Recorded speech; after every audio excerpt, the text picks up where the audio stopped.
Hello, today is Thursday, June 16th. I'm Tracy Anderson, and thanks for joining me today. Let's look at some markets, start again with poultry, and hopefully the last gasp of the avian flu outbreak.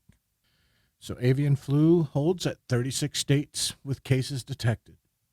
New cases for the week, only 170 birds, so we're stay right around 40 million total birds removed from the food chain. The next couple weeks of warmer weather should help limit any more spread of the virus. At least let's hope so.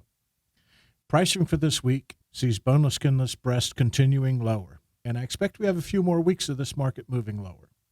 Interesting that tenders are holding their value while the breasts continue lower. Wings are hanging pretty steady as production is well meeting demand. Okay, let's look at beef, and production was very strong after the holiday shortened week with 674,000 head harvested, compared to 603,000 head for the holiday week. Strong production is keeping beef well supplied. Middle meats are showing some strength, especially loins, though ribeyes and tenderloins have shown some recent strength. Chucks and rounds are holding pretty steady, though I do think we could see lower numbers once we get on the other side of Independence Day holiday. Grinds continue to be the workhorse for the beef complex. Demand and pricing are both firm. Let's look at pork. Pork bellies are on a wild ride.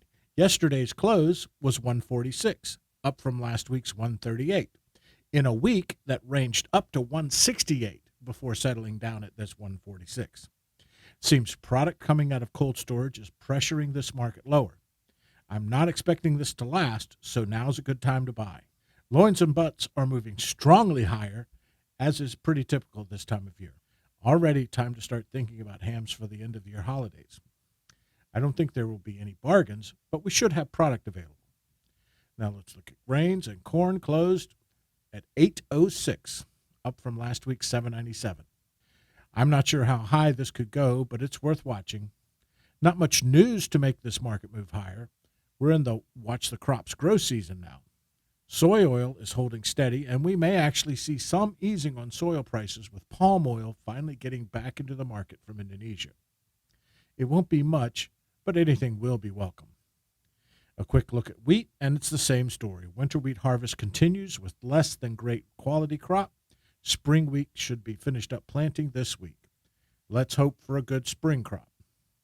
Flour continues to be tight and expensive. And finally, we'll look at dairy through Thursday. Barrel is down 9, block is down 10, and butter is down 2. That's not numbers I'd expect to see heading into summer when the heat reduces dairy output.